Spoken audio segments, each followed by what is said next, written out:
Layer effects. Layer effects affect everything. They affect type, they affect anything that's on a layer, and it has a transparency. For this, I'm going to say layer. Okay, now I got layer, it's typed out. What can I do with it to make it a little bit better? Well, I can double click on it and I can go into layer styles. So layer styles, I got drop shadow. Ooh. And don't forget you have to highlight that blue in order for it to work. And I have the opacities that I can lower it down. And that just sets it off the paper a little bit. Okay, cheap, very cheap, but effective. And of course, there's other things like inner shadows, and I can go through each and every one of these, but it'd be boring. So I'm going to just give you a couple of them. You know, if you have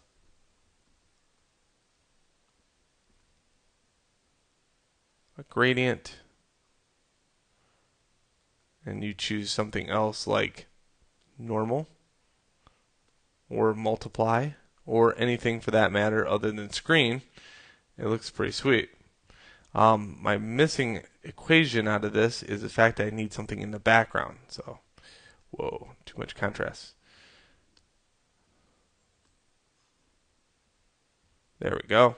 So now I have something in the background, and I can take this layer, double click on it, and then go into layer properties and affect my drop shadow. Here's my inner glow, outer glow, and now you can see outer glow.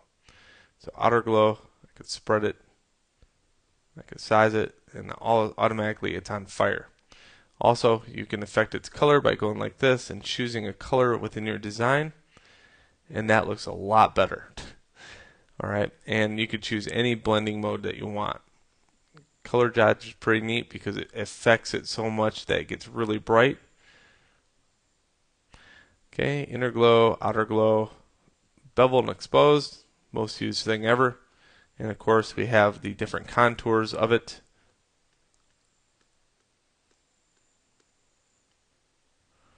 I think just by showing this to students is good enough because they can go to town on different aspects of it.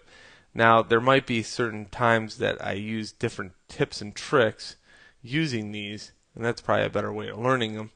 But for right now, just introducing you to this palette and showing you a few of the things that you could change in it is just amazing.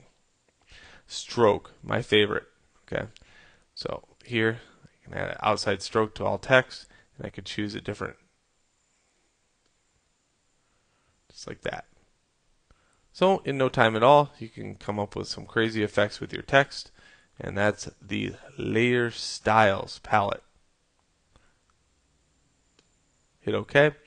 Also, these effects are driven using these eyes. So if you don't like the effect, you can always turn it off. And if you want to get rid of an effect, well, it's probably easier just to actually turn them off than get rid of them. Okay. All right, so that's it. That is the layer effects. You can also use this button right here and do the exact same thing, blending options.